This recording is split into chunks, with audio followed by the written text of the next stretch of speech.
Cuando Dios guarda silencio. ¿Saben qué es curioso? Que me llegó este CD, dice, fíjate, si crees que no eres feliz, míralos.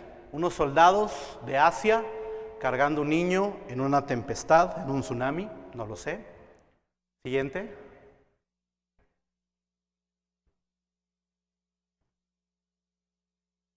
La que sigue. Si crees que tu sueldo es bajo, ¿qué pasa con ella? Una niña pidiendo limosna. Siguiente.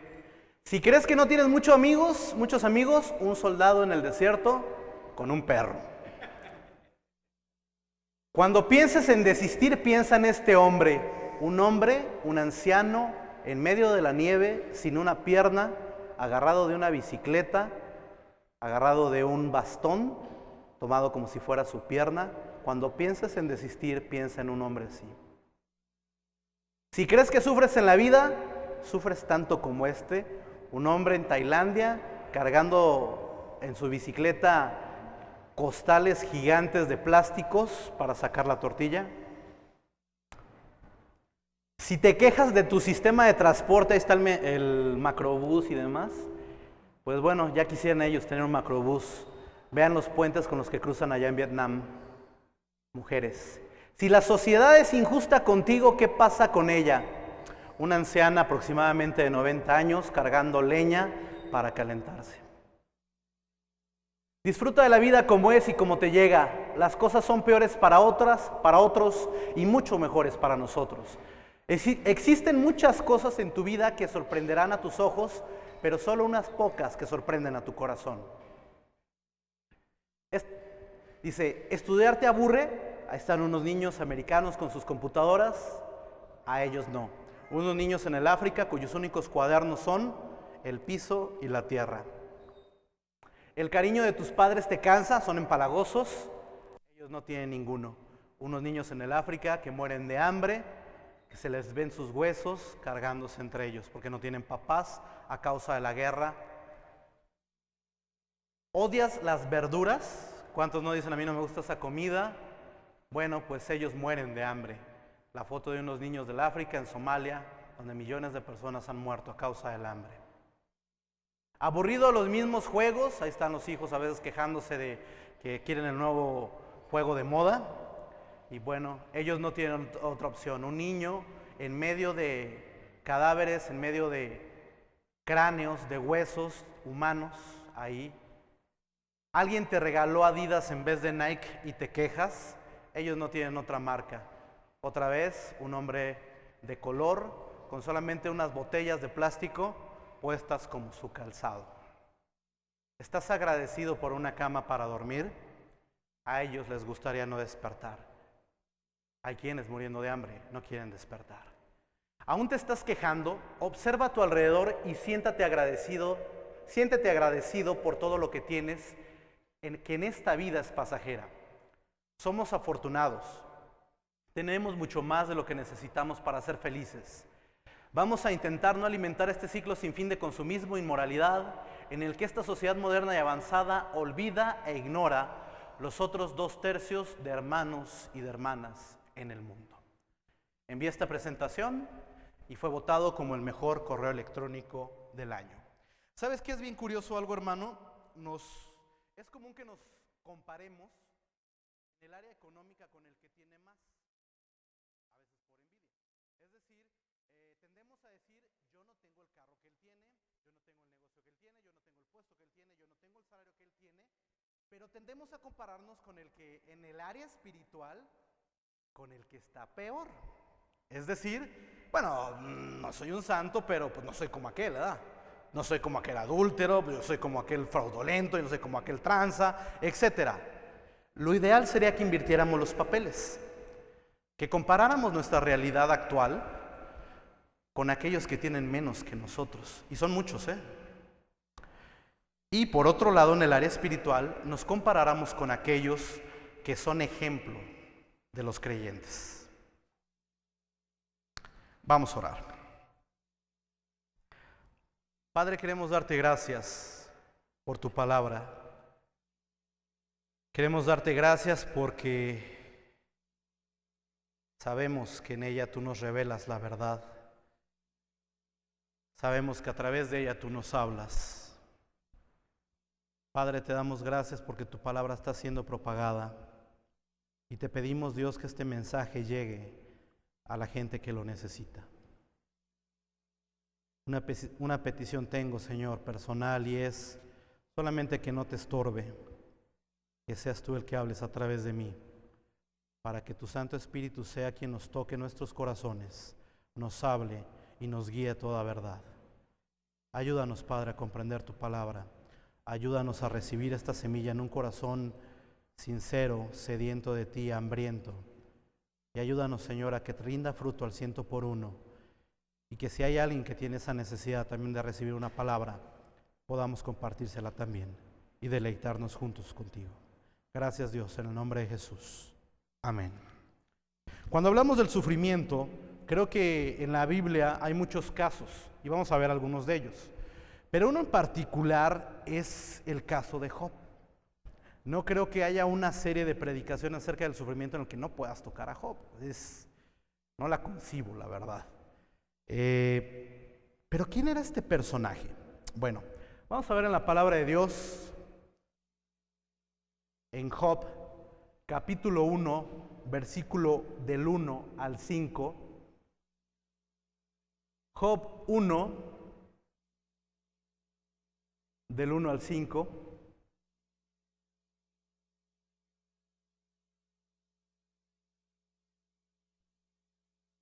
Job 1, del 1 al 5.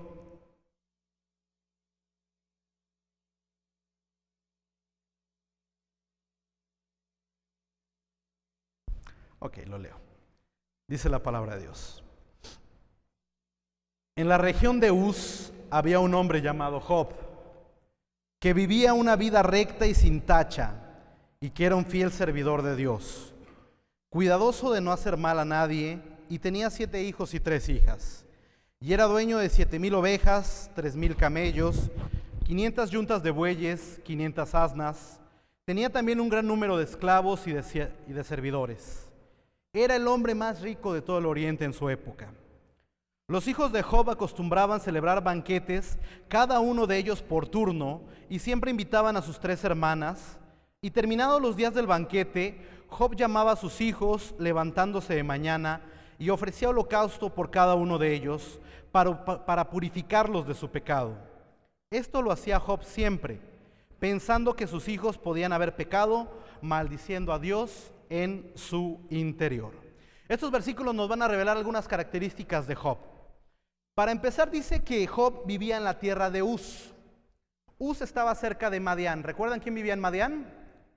¿Quién estuvo 40 años en Madián? Moisés, exactamente. Por eso es que muchos atribuyen que el libro de Job fue escrito por Moisés, aunque pudo haber sido vivido la experiencia de Job aproximadamente de 500 hasta 1000 años antes de Moisés. ¿Por qué? Simplemente por el hecho de que la riqueza en ese entonces se estaba midiendo en base a camellos, ovejas, animales, y no por el oro. Era como medían la riqueza. Eso nos data de la época patriarcal, de la época de Abraham, etc.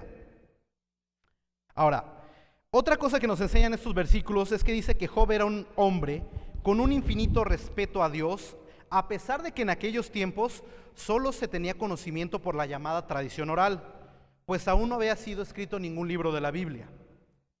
Era un hombre temeroso de Dios. También podemos notar que era un hombre rico. Por ende, pues al ser un hombre temeroso de Dios, creo que no sería raro concluir que Job tenía que ser un buen negociante para tener la riqueza que tenía.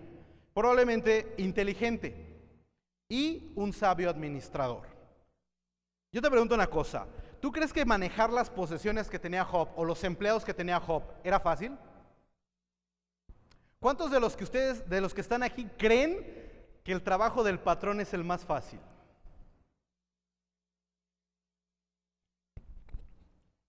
Digo, a mí me lo han dicho muchas veces, mis empleados, pero ellos se van a las 8 de la noche, se van a sus micheladas, todos juntos, bien cuates. Yo, si no tuviera pagado mi teléfono ahorita, todavía seguiría recibiendo mensajes, llamadas y demás, etcétera, etcétera. Las presiones, obviamente, ellos son, pues, se venda o no se venda, pues ellos tienen su sueldo y son diferentes las posiciones. Yo creo que al manejar criados, al manejar miles de ovejas, al ser el hombre más rico del Oriente, Job tenía que ser un sabio administrador. Curiosamente dice que era el hombre más rico de los hombres del Oriente, y saben que las mismas palabras se utilizan solamente 2 veces más en la Biblia. ¿Con quién creen? Salomón, exactamente. Dice Primera de Reyes, capítulo 4 y 10:23, era mayor la sabiduría de Salomón que la de todos los orientales. Tanto en riquezas como en sabiduría el rey Salomón sobrepasó a los demás reyes de la tierra. Curioso, o sea, se le compara con Salomón en que era superior a todos los del oriente. Otra característica que podemos ver en estos versículos de Job es que era un buen padre. No sé si lo puedas captar. Dice que tenías 10 hijos, 7 varones y 3 hijas, ¿de acuerdo? Yo no sé si ustedes sepan esto, pero en la época de Jesús, estamos hablando 2000 años después de Job, o sea que en la época de Job todavía eran un poquito más machistas. En la época de Jesús, los rabinos de la época de los judíos de Jesús oraban de la siguiente manera: Señor, te doy gracias porque no soy gentil, ni animal, ni mujer. Era una oración rabínica del siglo I. O sea, comparaban a una mujer con un animal o con un gentil, que son todos aquellos que no conocen a Dios. Decían eso. ¿Por qué digo que era un buen padre? Porque al tener 7 hijos se rolaban cada día de la semana en la casa de alguno de los hermanos, convivían. Digo, yo y mi familia somos una familia unida, pero no nos juntamos ni en Navidad. Será porque somos comerciantes, pero la verdad es que ni en Navidad nos juntamos. O sea, no se da mucho esa convivencia familiar. Pues en la familia de Job había tal unidad que se rolaban cada día en la casa de cada uno de los hermanos y convidaban a las hermanas no a servirles, sino a compartir el alimento con ellos. Entonces, Job le había enseñado a sus hijos a respetar a las mujeres y a sus hermanas a tratarlas como iguales. Podemos considerar que era un buen padre. ¿Recuerdas cómo era David como padre? Con el respeto que se merece el siervo de Dios David. ¿Qué pasó con sus hijos? Uno viola a su hija. Su otro hijo mata al que violó a su hermana. El otro arma una rebelión para quitarle el trono. El otro, cuando está David viejo, le quiere agandallar y quiere tomar el trono. Y termina Salomón quedándose como rey. Creo que como padre, pues David distaba mucho de la unidad familiar que Job gozaba.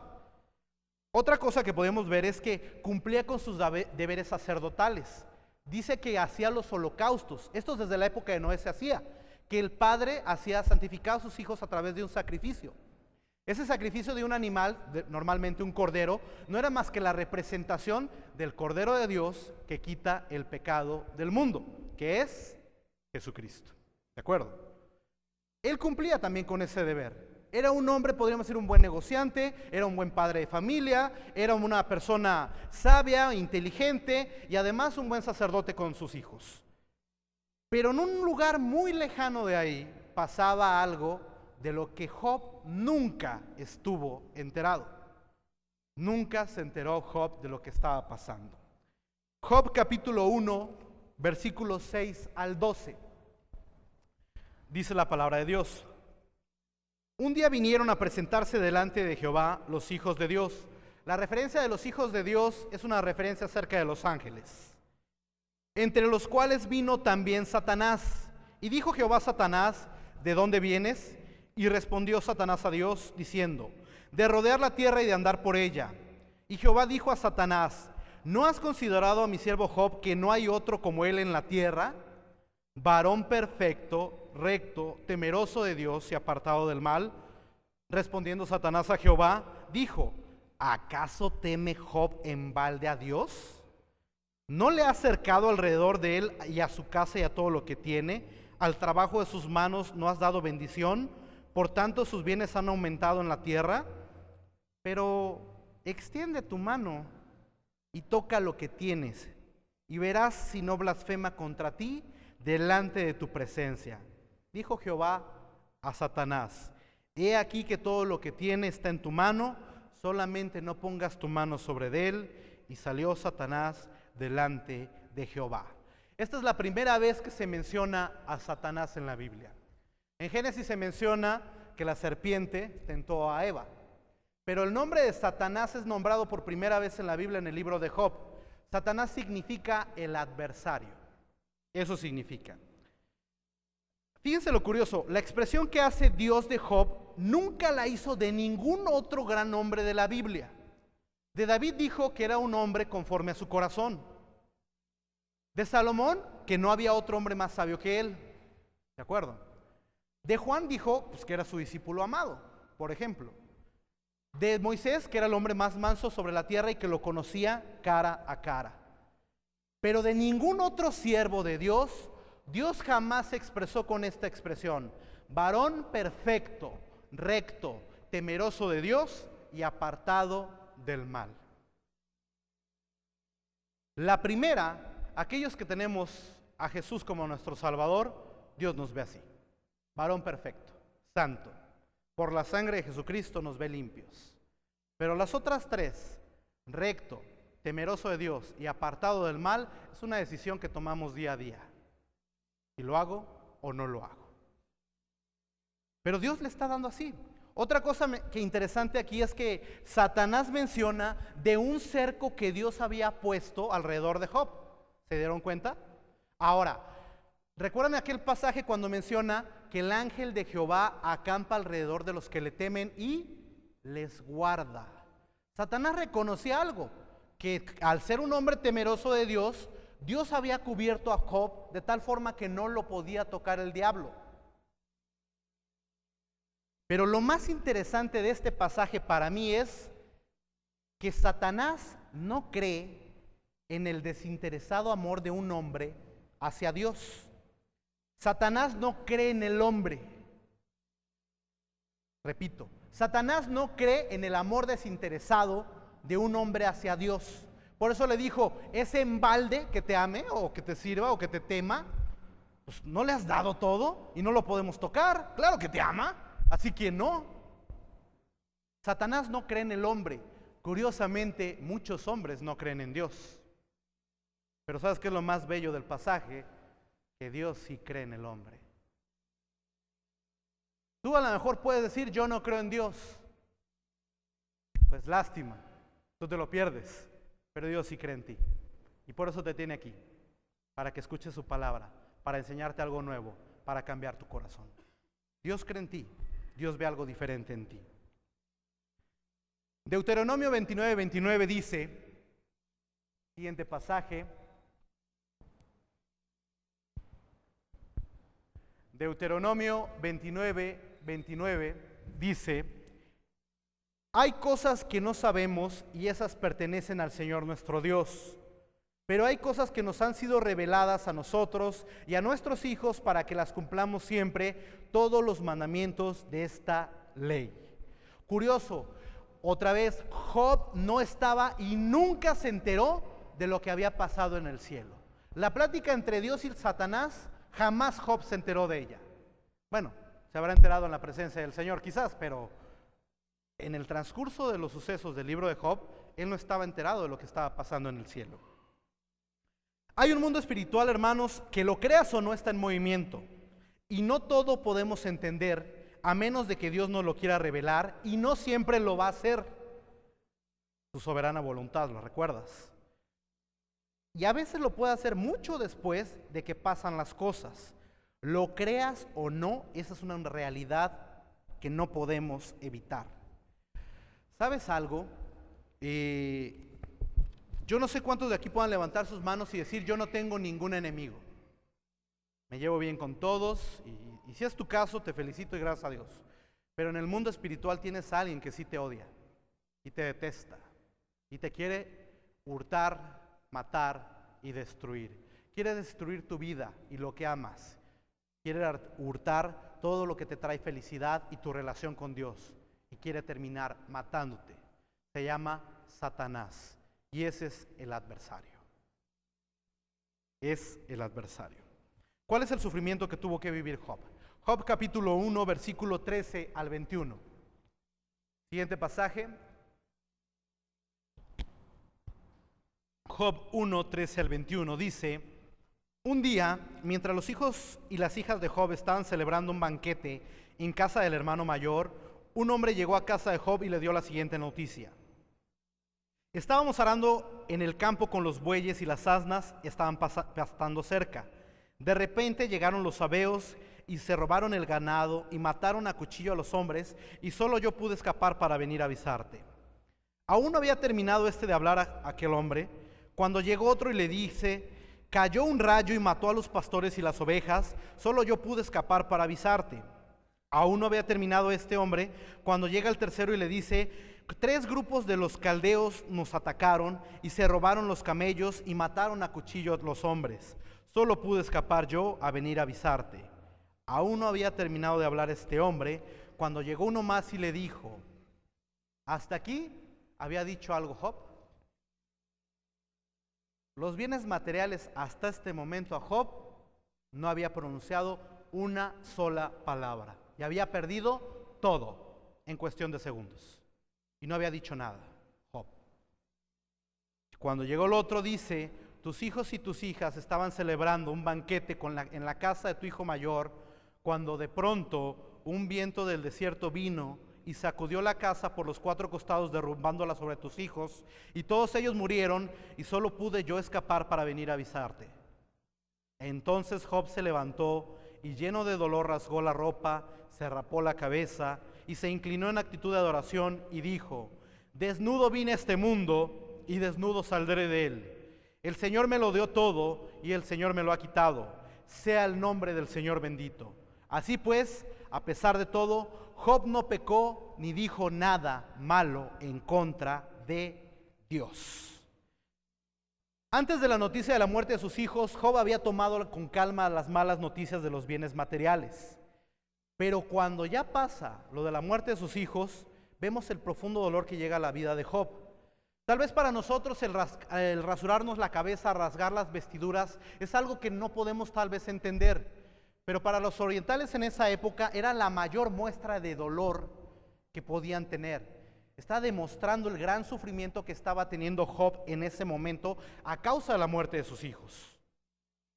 Pero Job, en vez de renegar, de reclamar, de recriminar, de culpar, de amargarse en contra de Dios, etcétera, etcétera, ¿qué es lo que dice? Desnudo salí del vientre de mi madre y desnudo también moriré. Dios fue el que me lo dio y Dios me lo quita, sea su nombre bendito. Yo te pregunto, hermano, ¿tú crees que puede haber algún dolor más grande que la muerte de un hijo? Dios permita, más bien Dios me guarde alguna vez de experimentar tal dolor. Dios no lo permita nunca. Pero quiero entender desde mi lógica humana que aunque mi padre o mi madre, Dios los llamara a su presencia, sería un gran dolor a mi vida. Creo que pues la ley de la vida es esa. Pero el hecho de que un padre entierre a sus hijos, pues es algo que no es lo normal. Lo normal es que el hijo entierra a su padre. Ahora, no estás hablando de un hijo, estás hablando de 7 hijos y 3 hijas. Y todos fue de un jalón. De repente, Job, ¿sabes qué? Eres pobre y tus hijos murieron. De repente, todo tu mundo se acabó. Los bienes materiales, Job pudo haber dicho van y vienen, no importa. Hasta ahí no había dicho nada. Pero cuando viene la muerte de sus hijos, rasga sus vestiduras y rapa su cabeza, mostrando el profundo dolor que él tenía. Ahora, Satanás sigue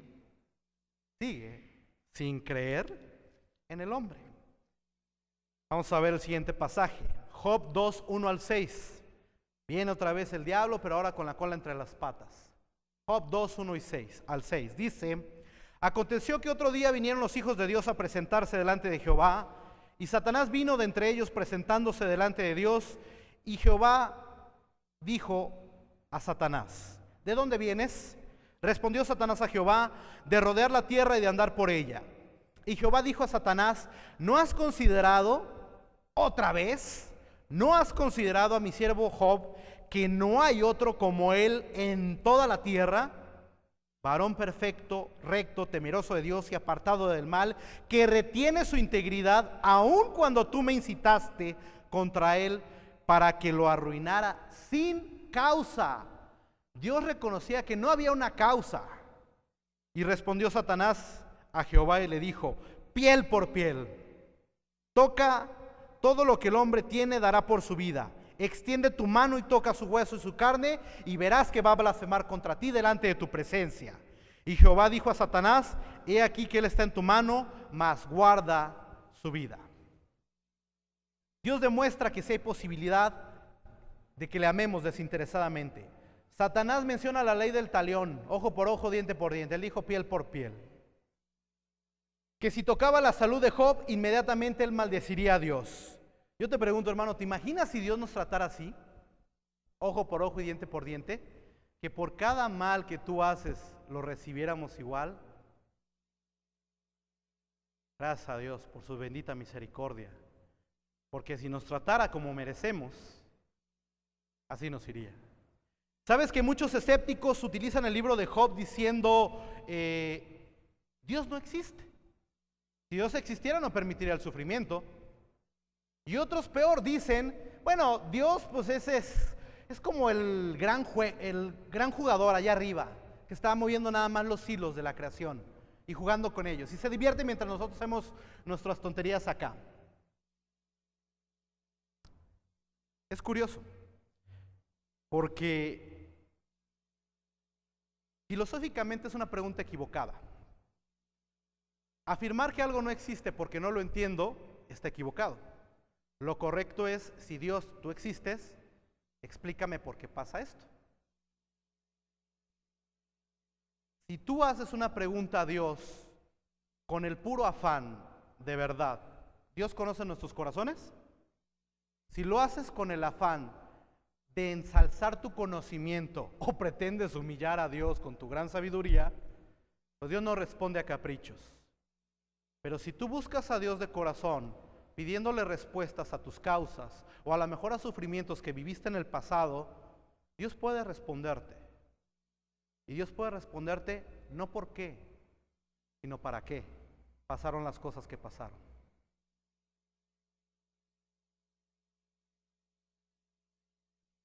En otra predicación vamos a hablar del tema, ya me estoy adelantando, pero en otra vamos a hablar, la voy a titular En manos de Dios o en manos del adversario, porque Job no es la única persona que sufrió algo así. ¿Recuerdan a Pedro? Que Jesús le dijo: Satanás te ha pedido para zarandearte, pero yo he orado por ti para que tu fe no falle. O sea, al ser un hombre temeroso de Dios, ¿qué hace Dios? Nos cubre, nos guarda y nos protege. El ángel de Jehová acampa alrededor de los que le teme y los guarda. Para que Satanás me pueda tocar, si yo no estoy en pecado, si yo no hice algo malo, entonces puedo confiar de que Dios tiene el control de todo y que Dios tiene preparada una mayor bendición para mí. Vamos a ver qué enfermedad sufrió Job. Siguiente pasaje. Job capítulo 2, versículo 7 al 10. Entonces salió Satanás de la presencia de Jehová e hirió a Job con una sarna maligna, desde la planta de los pies hasta la coronilla de la cabeza, y tomaba Job un tiesto para rascarse con él, y estaba sentado en medio de ceniza. Entonces le dijo su mujer: aún retienes tu integridad, maldice a Dios y muérete. Y él le dijo: como suele hablar cualquiera de las mujeres fatuas, has hablado, que recibiremos de Dios el bien y el mal no lo recibiremos. En todo esto no pecó Job con sus labios. Aquí vale la pena notar lo siguiente. ¿Sabes que la enfermedad que le vino a Job fue una de las plagas de Egipto? Es la misma cuando se refiere de las úlceras, de la plaga de las úlceras. Es la misma palabra hebrea. Las llagas de Job son las mismas. Siguiente pasaje, Éxodo 9, 8 al 11. Éxodo 9,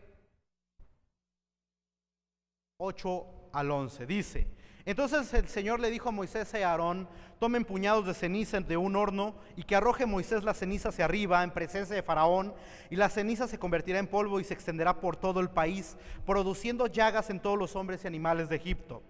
Moisés y Aarón tomaron la ceniza de un horno y fueron a ver al Faraón. Allí Moisés arrojó las cenizas hacia arriba y tanto hombres como animales quedaron cubiertos por llagas. Los magos no pudieron hacerle frente a Moisés porque ellos, lo mismo que todos los egipcios, estaban cubiertos de llagas. Job estaba sufriendo la plaga que también azotó a Egipto. Es decir, no cualquier cosa era lo que estaba sufriendo Job, desde la punta de su cabeza hasta la punta de sus pies. El siguiente pasaje es el de Job 2:9. Pero su mujer le dijo: ¿todavía te empeñas en seguir siendo bueno? Maldice a Dios y muérete. Yo he escuchado cantidad e infinidad de predicaciones criticando a la mujer de Job, pero nunca he escuchado una defensa de la mujer de Job. Quisiera yo preguntarte, hermano, ¿todos respondemos igual ante las circunstancias difíciles de la vida? O sea, todos respondemos cuando te corren de tu empleo, tú dices: Jehová dio, Jehová quitó, sea el nombre de Jehová bendito. No todos reaccionamos igual, ¿estás de acuerdo? No todos. Podemos tener diferentes reacciones. Te la pongo más entendible, para que hablemos un idioma más claro y que a lo mejor no me vas a entender, ¿verdad? ¿Se actúan todos igual borrachos? ¿Por qué las risas, ¿Conoces al borracho enfadoso? ¿Al borracho enojón? ¿Al peleonero? ¿Al que le salen sus concupiscencias raras? ¿Al que le sale lo romántico? No todos tenemos las mismas reacciones ante diferentes circunstancias. No todos. Y aquí sí voy a defender a la mujer de Job. ¿Por qué? Porque ella, si alguien estaba sufriendo quizás más que Job, ¿quién crees que era?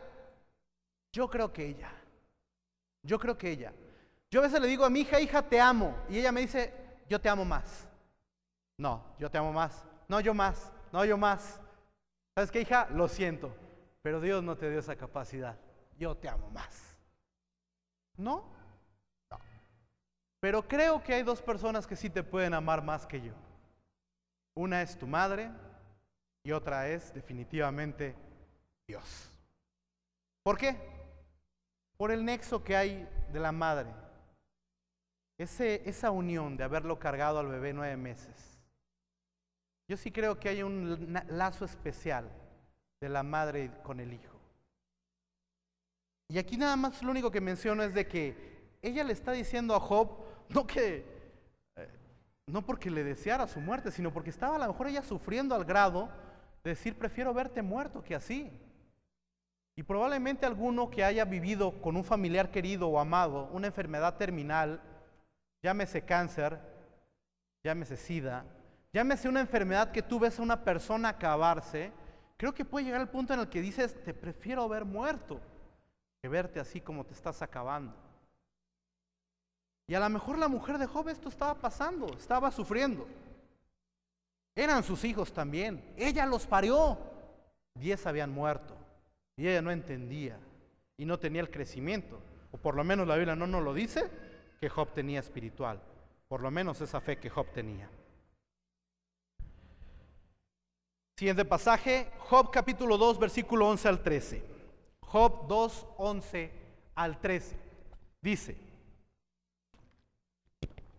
ahora bien, Job tenía 3 amigos: Elifaz de la región de Temán, Balead de la región de Suá y Sofar de la región de Namat. Al enterarse estos de las desgracias que le habían sucedido a Job, decidieron ir a consolarlo y acompañarlo en su dolor. A cierta distancia alcanzaron a ver a Job, y como apenas podían reconocerlo, empezaron a gritar y a llorar. Y llenos de dolor, rasgaron sus ropas y lanzaron polvo al aire y sobre sus cabezas. Y luego se sentaron en el suelo con él, y durante 7 días y 7 noches estuvieron allí sin decir una sola palabra, pues veían que el dolor de Job era muy grande. Los silencios de Dios. Más o menos la distancia que había de donde vivían sus amigos a donde vivía Job eran aproximadamente 1200 kilómetros. En esa época estamos hablando de 20 a 30 días, a paso de camello. 20 a 30 días de ida, 20 a 30 días de regreso, más el tiempo de ese sufrimiento. Probablemente ya habían pasado 3 meses y Job seguía sentado en cenizas. ¿Qué estarías tú haciendo? Quizás Job estaba en un shock, quizás estaba analizándose a sí mismo, quizás estaba pensando, ¿por qué? ¿Qué hice? ¿A quién le fallé? ¿En qué falté? ¿Por qué este sufrimiento? Tal vez estaba pensando todo esto. Llegan los amigos de Job y sufren con él. Y a veces en un funeral lo mejor que puedes hacer es guardar silencio. Y es lo que hicieron los amigos de Job.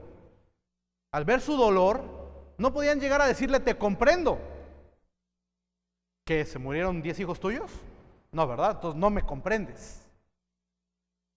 Lo único que hicieron fue sentarse a su lado y hacer acto de presencia con él y dolerse con él. Y es cuando Job rompe el silencio, un silencio de 3 meses aproximadamente. Siguiente pasaje, Job capítulo 3, 1 y versículos 7 al 13. Dice, Job por fin rompió el silencio y maldijo el día en el que había nacido. Maldita sea la noche en que fui concebido, maldito sea el día en el que nací. Ojalá hubiera sido una noche estéril en que faltaran los gritos de alegría. Ojalá aquella mañana no hubieran brillado los luceros, ni hubiera llegado la luz tan esperada, ni se hubiera visto parpadear la aurora. Maldita sea aquella noche que me dejó nacer y que no me ahorró ver tanta miseria. ¿Por qué no habré muerto en el vientre de mi madre o en el momento mismo de nacer? ¿Por qué hubo rodillas que me recibieran y pechos que me alimentaran? Si yo hubiera muerto entonces, ahora estaría durmiendo tranquilo y descansando en paz. Job jamás maldice a Dios, pero sí maldice el día en el que nació. Está sumido en el dolor y la desesperanza, en la desesperación de no encontrar una razón del porqué de su sufrimiento, de no escuchar a Dios. Deseaba no haber nacido, pensando que los goces de su vida no habían valido la pena comparadas con el dolor que en ese momento estaba teniendo. Mejor nunca haber tenido nada, ni siquiera la vida, que perderlo todo de una manera tan inexplicable y tan irracional para Job. ¿Cuántos de los que están aquí tienen hijos? Levántenme su mano. Todos, casi. Les compartí la semana pasada la alegría de que estamos esperando bebé. Y ¿qué decirte, hermano? Tú lo sabes. ¿Qué tal? Espero que haya sido igual, haya recibido la noticia igual que nosotros.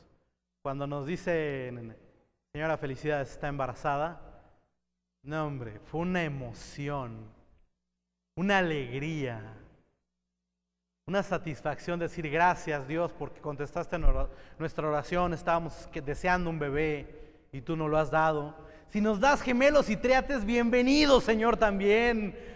Estábamos felices, enormemente felices.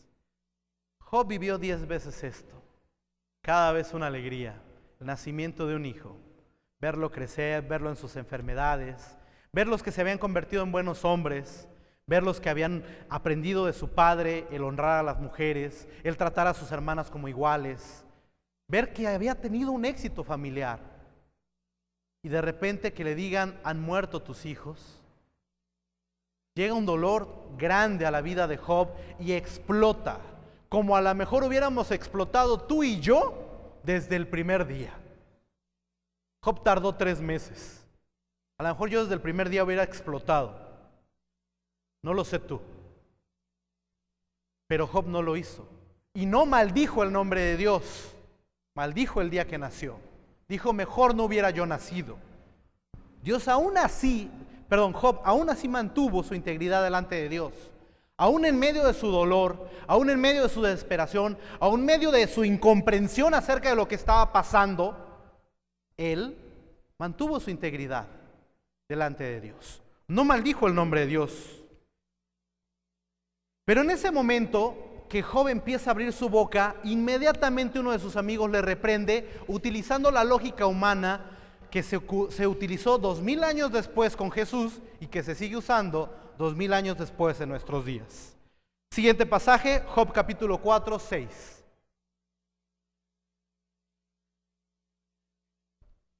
Dice: tú eres un fiel servidor de Dios. Le contesta su amigo a Job: un hombre de recta conducta. ¿Cómo es que no tienes plena confianza? Piensa, a ver si recuerdas un solo caso en el que un inocente haya sido destruido. Job, ubícate. ¿Cuándo has visto que un inocente sufra? Que sea destruido así. La lógica humana. La experiencia me ha enseñado, dice la palabra de Dios, que los que siembran crimen y maldad cosechan lo que antes sembraron.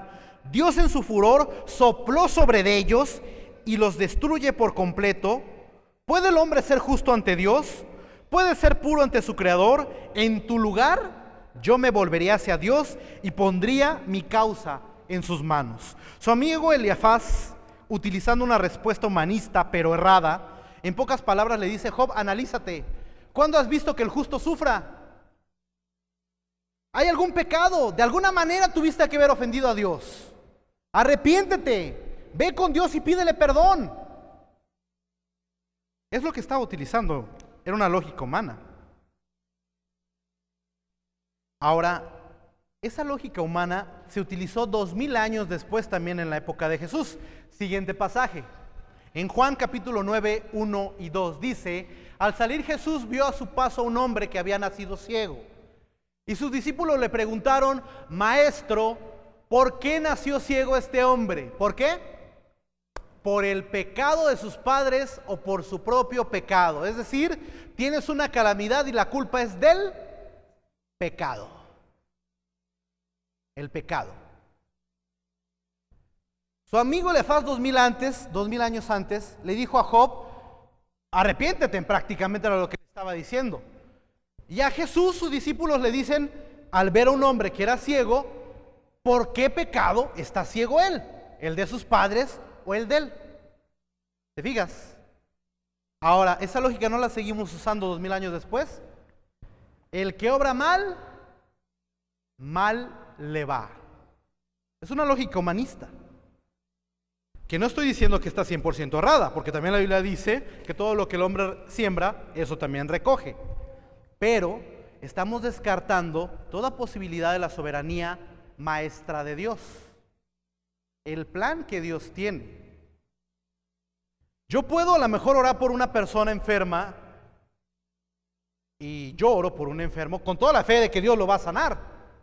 Y lo hago porque la Biblia me dice: impongan manos y oren en el nombre del Señor Jesucristo. ¿De acuerdo? Pero si Dios no lo quiere sanar, ¿quién soy yo para cuestionar a Dios? ¿Y quién soy yo para decir no tiene fe? Por su pecado no sana. ¿Tú qué sabes si esa persona que estaba postrada en cama, su oración durante años fue: quiero a mi familia unida, Dios mío? Y la única manera de unir a su familia fue en una enfermedad. ¿Tú qué sabes? ¿Sabes que hay un pasaje que dice que qué habremos de pedir no sabemos, sino que el Espíritu Santo intercede por nosotros con gemidos indecibles? Porque a veces le pedimos a Dios cosas que si todas nos las concediera, arruinaría muchas cosas de nuestra vida. Se arruinarían partes de ellas. Y no vemos que atrás, a veces atrás de un dolor puede haber una bendición. Yo considero que tengo una familia unida con mis hermanos. ¿Y sabes cuándo se unió mi familia? Cuando mi padre estuvo un año en cama por cáncer. Nos rolábamos un día de la semana, somos 6 hermanos. Cada día de la semana estábamos uno. Un año estuvo enfermo mi padre de cáncer. Y mi familia se unió ahí. 2 de mis hermanos se convirtieron ahí. Ahí les compartimos el evangelio, ellos no eran creyentes. Y yo no puedo decir que no tenía fe en mi familia, porque no oramos por él, porque no oraban en las iglesias por ellos, por mi papá. Lo hacían. Por lo menos en cada domingo en el boletín aparecía el nombre de mi papá, que oraran por él, por su salud. Pero Dios a lo mejor podría decir: bueno, tú me pediste una familia unida que antes de morir querías, y es una oración de mi papá, era una oración de mi papá, él quería ver a sus hijos unidos. Y la única manera de vernos unidos fue cuando mi papá se estaba muriendo. Dios lo levanta de esa enfermedad y hoy, curiosamente, de una u otra forma estamos unidos. Trabajamos juntos. ¿Dios contestó una oración? La contestó, pero de una manera que a lo mejor no me agrada. La prueba de vuestra fe produce paciencia, dice la palabra de Dios, ¿de acuerdo? Señor, dame paciencia con mi esposa. ¿Sabes lo que le estás pidiendo? Sí, estás pidiéndole que caigas, casándote y que ya, despiertes y ya. Amaneció la paciencia. No, mi hermano. Cuchillito de palo te va a traer tu esposa. Mira, a ver, así te va a traer. ¿Por qué? Porque ¿dónde se forja la paciencia? ¿Sabes que todos los nombres de Dios que podemos encontrar en la Biblia vienen en circunstancias difíciles? Jehová Jireh, Dios proveerá. ¿Crees en Jehová Jireh, hermano? ¿Y cuándo fue Jehová Jireh? ¿No cuando estuvo a punto de matar a Isaac Abraham? Etcétera, etcétera. Jehová Sabaoth, Dios de los ejércitos. ¿Quién dijo esas frases? Mas yo en el nombre de Jehová de los ejércitos vengo. David. Pero tenía un gorila de 3 metros enfrente, cuando él era un chamaco. O sea, en una circunstancia difícil vinieron los nombres de Dios. Una cosa es conocer de Dios y otra cosa es conocer a Dios. Y si quieres conocer la provisión de Dios, la vas a conocer en la necesidad, no en la prosperidad. Si quieres conocer a Dios tu sanador, va a ser en la enfermedad, no en la salud. ¿Quieres conocer a Dios mi estandarte o Dios a mi escudo? Cuando te están atacando. ¿Quieres conocer realmente a Dios? Va a ser a través de circunstancias difíciles. Nos gusta una cosa, pero no nos gustan a veces las otras. Y parte del sufrimiento nos lleva a tener un encuentro verdadero con Dios. Y nos basamos a veces en el humanismo, así como lo hizo Eliafaz, en una reprimenda diciendo, ¿cuándo has visto que un justo sufra? Bueno, eso fue lo que él dijo y Job le respondió. Siguiente pasaje, Job capítulo 6. Espero que tengan buena vista y si no, pues yo se los leo. Dice, al amigo que sufre se le ama, aun cuando no haya sido fiel al Todopoderoso. Al amigo que sufre se le ama, aun cuando él no haya sido fiel al Todopoderoso. Pero ustedes, mis amigos, me han fallado, como arroyos se quedan secos. Pero yo no les he pedido nada, ni que me den dinero para salvarme, ni que me libren de mi enemigo, ni que me rescaten de las manos de los bandidos. Denme lecciones y guardaré silencio. Muéstrenme el error que he cometido, mírenme ahora cara a cara y díganme si ahora de lo que voy a decir miento. Tenga paciencia mientras hablo y después ríanse si quieren. Mi pleito no es contra un hombre, por eso estoy tan impaciente. ¿Por qué siguen con vida los malvados? Y llegan a viejos los que llegan al poder, llenos de poder. ¿Por qué siguen con vida los malvados y llegan a viejos llenos de poder? Ven crecer a sus hijos y a sus nietos, que a su lado gozan de seguridad. ¿Quiénes? Los malvados. Nada amenaza la paz de sus hogares. Dios no los castiga. Su ganado es siempre fecundo. Las crías nunca se malogran. Sus hijos corretean y juegan como corderitos, y alegres bailan y saltan al son del arpa, los tambores y las flautas. Terminan su vida en la prosperidad, bajan tranquilos a las tumbas y todavía a Dios le dicen: déjanos en paz, no queremos conocer tus leyes. Nada amenaza la paz de sus hogares. Dios no los castiga. Su ganado es fecundo y sus crías nunca se malogran. Déjanos en paz, no queremos conocer tus leyes. Job hace un razonamiento también limitado, real, pero limitado. ¿Por qué? Pues porque no podemos negar, a lo mejor, piensa en un hermano. Vamos a pensar en pastores que están allá en Chiapas. La semana pasada yo les decía que mientras en Jalisco tenemos el 1% de cristianismo, en Chiapas tienen un 22% de cristianismo. Pero dudo que en Chiapas haya pastores prósperos como hay aquí, de verdad. En la sierra de Chiapas es a machetazo limpio. Hay una persecución enorme.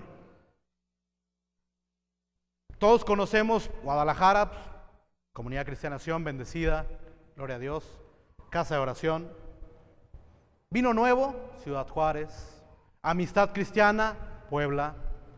Vida Nueva, Ciudad de México y Morelos, etcétera. No sé, por mencionar algunas iglesias, no estoy haciéndolo en mal plan. Son iglesias que Dios ha bendecido y que gloria a su nombre porque lo ha hecho. Porque de ahí han salido muchísimas iglesias. Pero ¿qué hay de aquel pastor que tiene 20 ovejas o 20 miembros y que el único que ofrenda es él y que está en la sierra? ¿Es menos bueno? ¿Es menos bueno que aquel pastor que trae como 20 guaruras o que viaja en jet privado? ¿Es menos bueno? No. ¿Saben que en una ocasión un hombre le dijo a Billy Graham, llegó y lo saludó y le dijo: pastor, quiero saludarlo, siempre he admirado su ministerio, aunque pues yo solamente soy un pobre pastor de una iglesia de pueblo? Y voltea a Billy Graham y le dice: ¿una pequeña? Dios no hace obras pequeñas. Dios hace obras gigantescas, porque así hubiera sido uno solo, por ese uno solo hubiera muerto Cristo. No te equivoques, somos consiervos y somos coherederos de la salvación. Pero Job empieza a mencionar que él ve a hombres que mueren viejos y prósperos siendo malos y que rechazan a Dios. ¿No conoces a ninguno? Yo conozco muchos. Muchísimos. Conocí una familia que simplemente el patriarca de esa familia, por llamarlo así, había sido presidente nacional de un partido reconocido en la época en la que se podía agarrar billetes en grande, y luego sus hijos terminaron matándose entre ellos y terminó endemoniado y se burlaba de Dios. Y así murió, de 90 años. Y todos sus hijos de lujo. Y a lo mejor tú dices, no sé si has escuchado esta frase: híjole, yo conocí al Señor y me empezó a llover sobre mojado. Bueno, si te sirve de consuelo, no hay un hombre perfecto, recto, temeroso de Dios en la Biblia que se haya mencionado esas palabras más que de Job. Y ve lo que estaba sufriendo, Ve lo que estaba sufriendo. Job defiende su integridad. Siguiente pasaje. Dice: yo me he impuesto la norma de no codiciar ni siquiera a las solteras. Que Dios me pese con justa balanza y se convencerá de mi inocencia. Si mis criados me reclamaban algo, yo siempre atendía sus peticiones. De otra manera, ¿podría yo presentarme ante Dios? ¿Qué le respondería cuando Él me pidiera cuentas? Nunca dejé de socorrer al pobre en su necesidad, ni permití que las viudas pasaran hambre. Jamás amenacé a un huérfano valiéndome de la influencia con los jueces. Y si esto no es verdad, que los brazos se me rompan, que se me caiga de los hombros. Yo temía el castigo de Dios. No habría podido resistir su majestad. Jamás el oro ha sido para mí la base de mi confianza ni de mi seguridad. Jamás he ocultado mis faltas como hacen otros, ni he tratado de tenerlas en secreto por miedo a la gente. Jamás me he quedado encerrado y en silencio por temor del desprecio de mis familiares. Ojalá que alguien me escuchara. Con mi firma respaldo lo que he dicho. Ahora que el Todopoderoso me responda las acusaciones que me hacen por escrito. Job defiende su integridad y dice: yo no hice mal. Había alguien con necesidad, yo le di. Yo fui un juez justo cuando alguien me pedía. Con mis trabajadores fui honrado. Y no lo fui por ellos, fui por temor a Dios. Yo le temía a Dios, era lo que reconocía. Mi confianza jamás estuvo en el dinero. Yo jamás confié en el oro. Está reconociendo esto Job. Está haciendo una defensa de él, de su vida. Eso no es malo. Eso significa que había hecho un análisis frío. Y el que me diga lo contrario, pues entonces que contradiga lo que Dios dijo. Varón perfecto, recto, temeroso de Dios y apartado del mal, que no hay otro como él en toda la tierra. Y que sin causa sufrió lo que sufrió. ¿Dios lo dijo o no? ¿No se lo dijo a Satanás? Job también sufrió la depresión por los meses pasados. Siguiente pasaje, Job 29. Ojalá pudiera yo volver a aquellos tiempos en que Dios me protegía, cuando Él me iluminaba con su luz y yo podía andar en la oscuridad, cuando yo estaba en plena madurez y Dios cuidaba de mi hogar. Cuando el Todopoderoso estaba a mi lado y mis hijos me hacían compañía, la fuerza de sus brazos. Ellos eran gente desgastada, pero ahora ellos se burlan y hacen chismes a costa mía. La gente con repugnancia se aleja de mí y hasta me escupen en la cara. Ya no tengo ganas de vivir. La aflicción se ha apoderado de mí. Job también era humano y tenía una gran depresión. ¿Qué sentirías tú de ser rechazado? ¿Sabes que uno de los pasajes a mí que más me impresionan cuando Jesús sana a un leproso es que Jesús dice que lo tocó? Jesús tocó a un leproso y lo sanó. ¿Y por qué digo que me impresiona la palabra lo tocó? ¿Saben que los leprosos vivían fuera de las ciudades? Rechazados, alejados, que tenían que andar vestidos de una forma y con una campana como de vacas diciendo leproso, inmundo, inmundo, inmundo.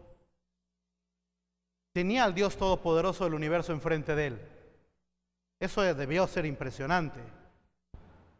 Pero ¿qué tal el rozón de una mano después de años de soledad, de desprecio, de humillaciones, de asco? Cuando nadie los tocaba, cuando eran rechazados, cuando vivían fuera de las ciudades, Jesús lo tocó y lo sanó.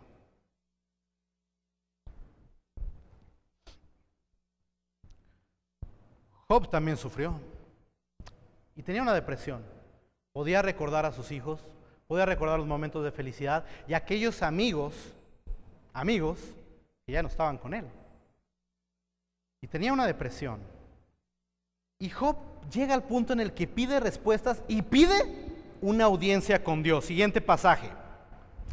Job 23.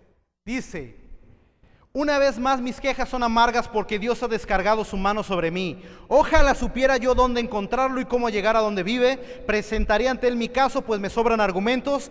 Ya sabría cómo responder a él y él me contestará. Pero él no usaría la fuerza como argumento, sino que me escucharía. Job afirmaba que Dios iba a ser paciente para escucharlo y no para castigarlo. Estaba afirmando eso. Hermano, algún día Dios permita que podamos compartir de los héroes de la fe. Eran hombres comunes como nosotros, hombres tan comunes de verdad.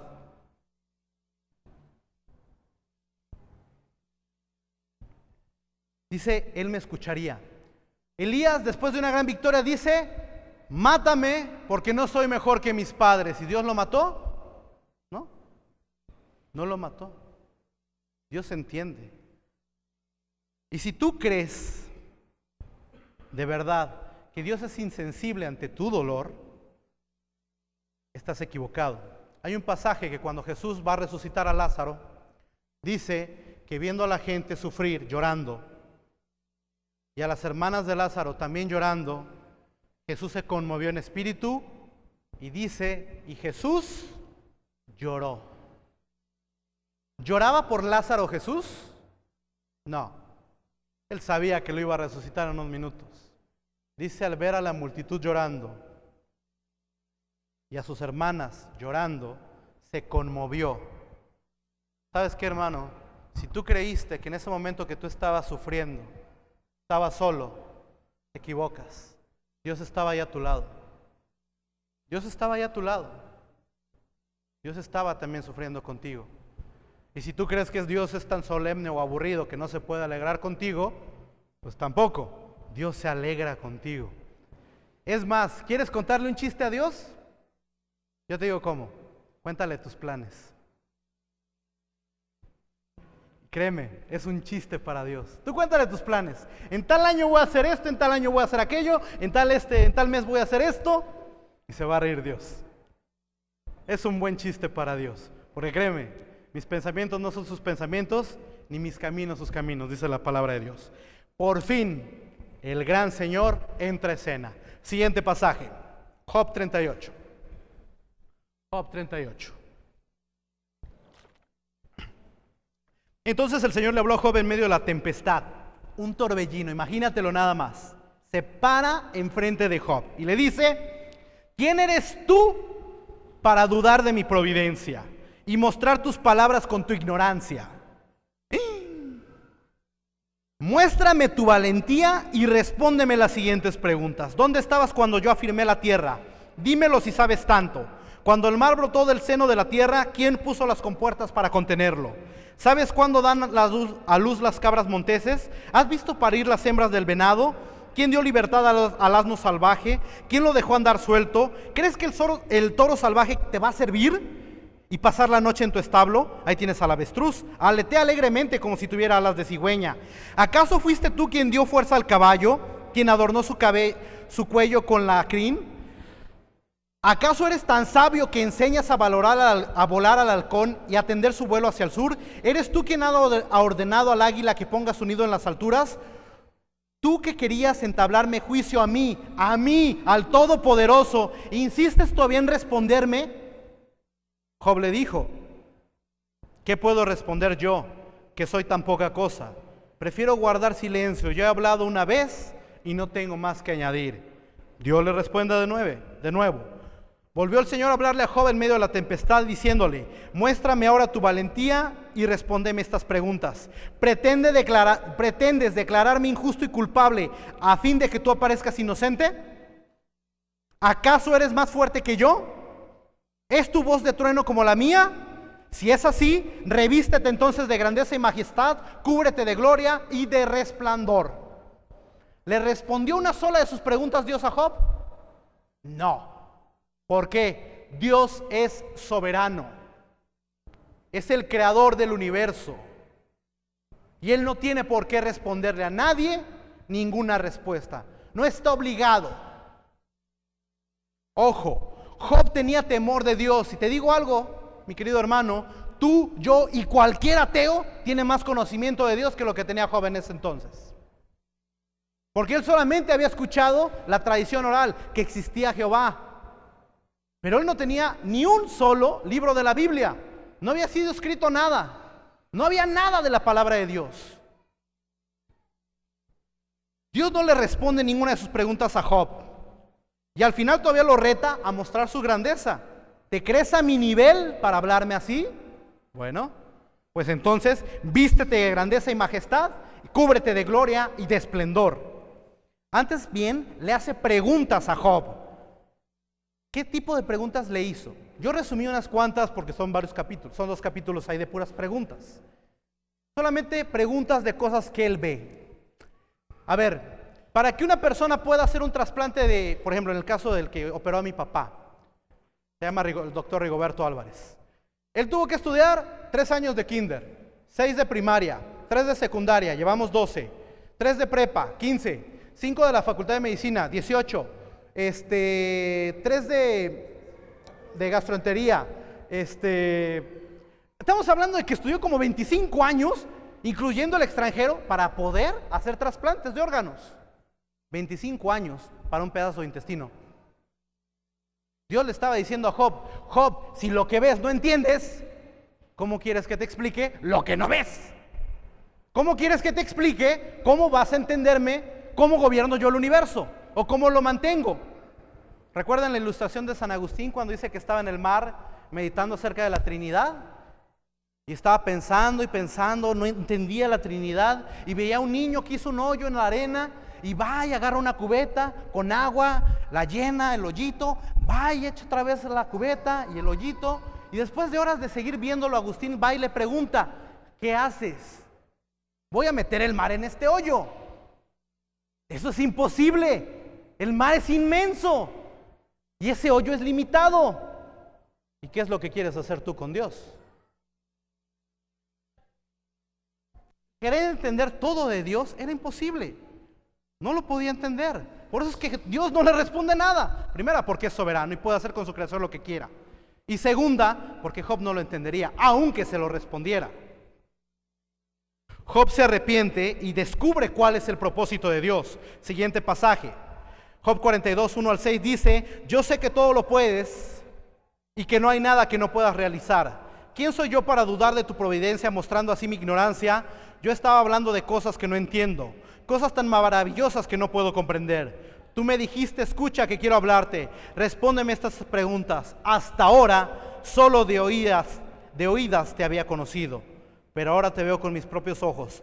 Por eso me retracto, arrepentido, sentado en polvo y cenizas. Tardó meses, pero descubrió que realmente lo que necesitaba Job, ese hombre perfecto, recto, temeroso de Dios y apartado del mal, era un encuentro con Dios. Y que solamente a través del sufrimiento lo tuvo. Y que muchos hemos llegado a los pies de Jesucristo solamente a través del sufrimiento. Y que si no hubiera habido ese sufrimiento, no hubiéramos llegado a Cristo. ¿Recuerdas a Salomón? La época de gloria de Israel. ¿Qué pasó? ¿A quién adoraron? A los Baales.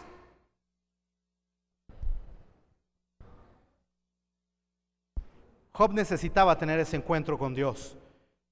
Ahora, Dios defiende también a Job. Reprende a sus amigos. Siguiente pasaje.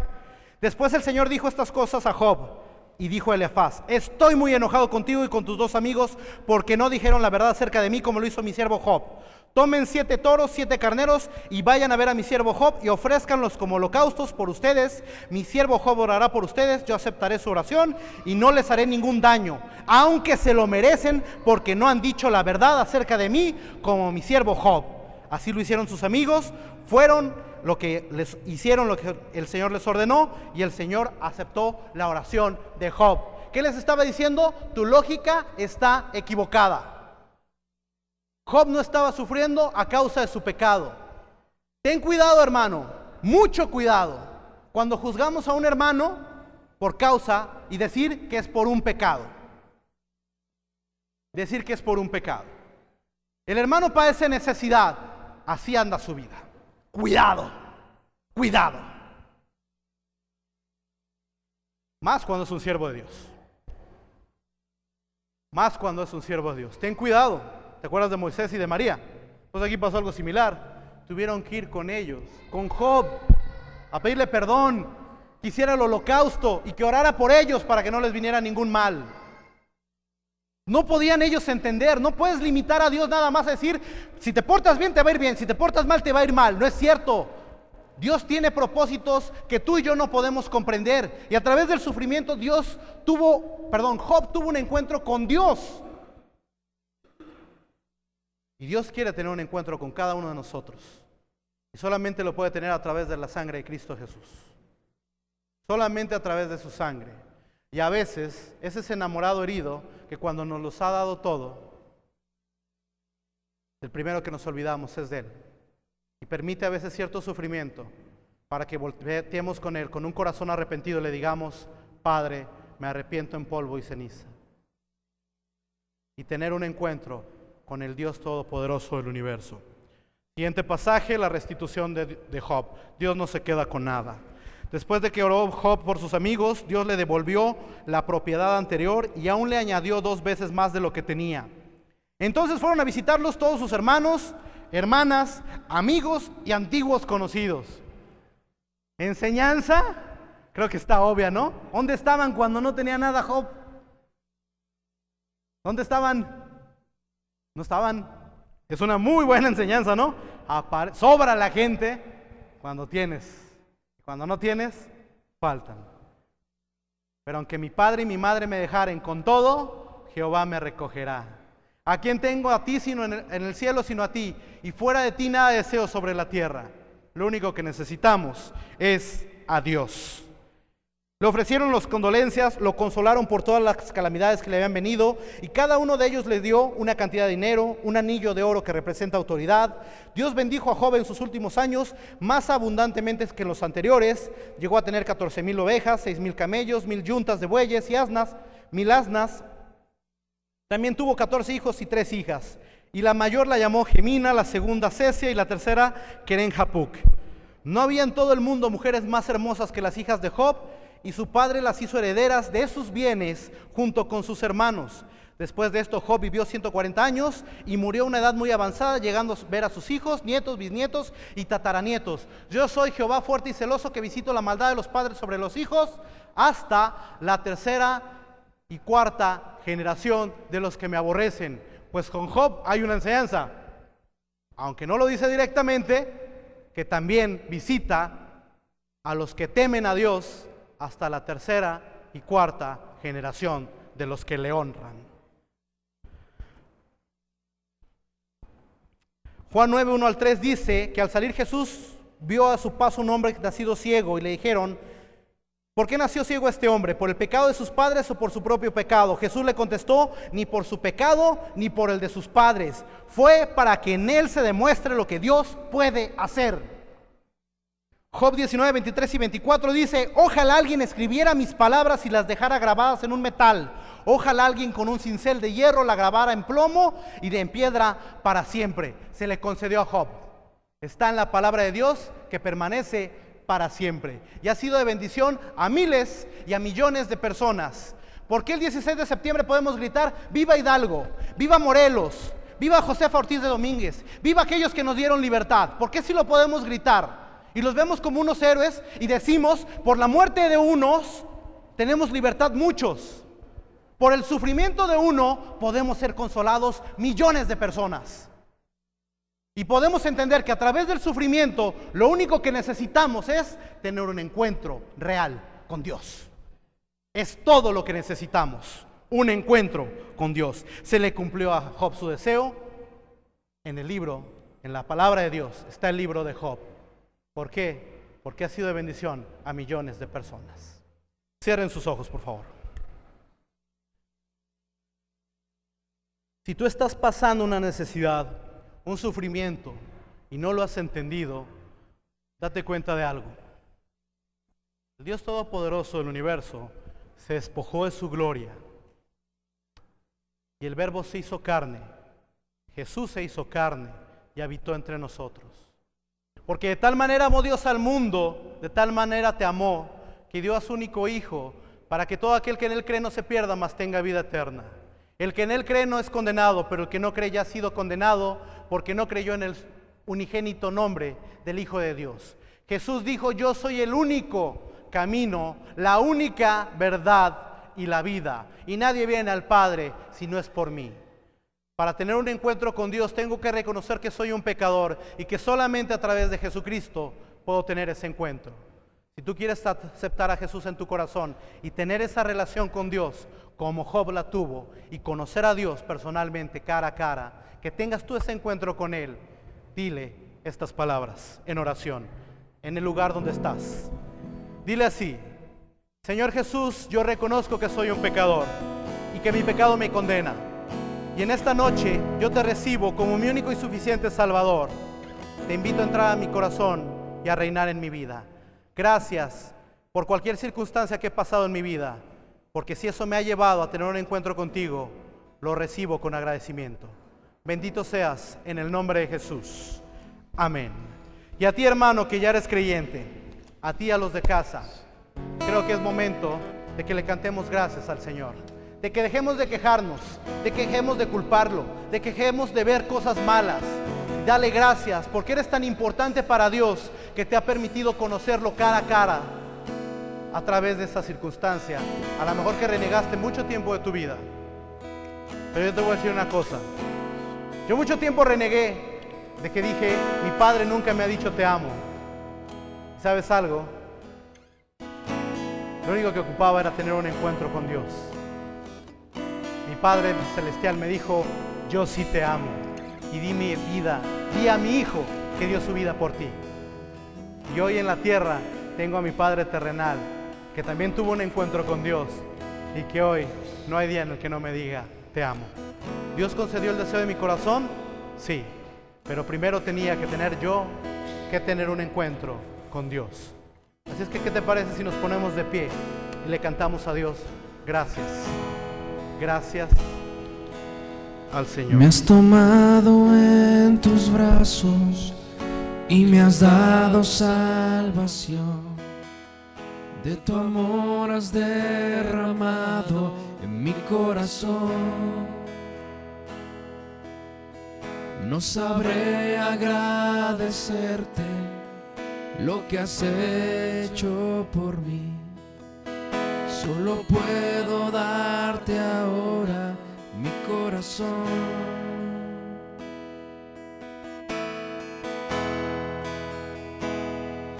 Yo te doy gracias, gracias Señor, gracias mi Señor Jesús.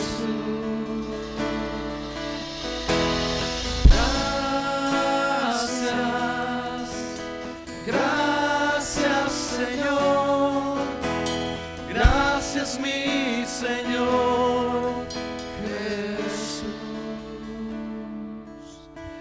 En la cruz diste tu vida y entregaste todo ahí. Vida eterna regalaste al morir. Por tu sangre tengo entrada. Por tu sangre tengo entrada ante el trono celestial. Puedo entrar confiadamente ante ti.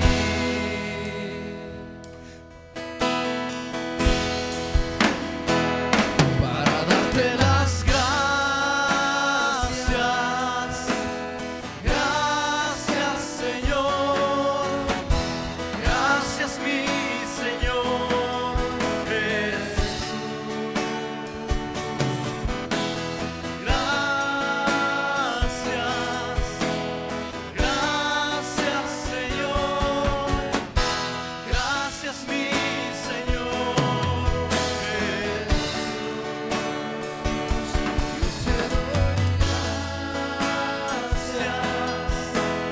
gracias, Señor. Gracias, mi Señor. Cuando Dios guarda silencio.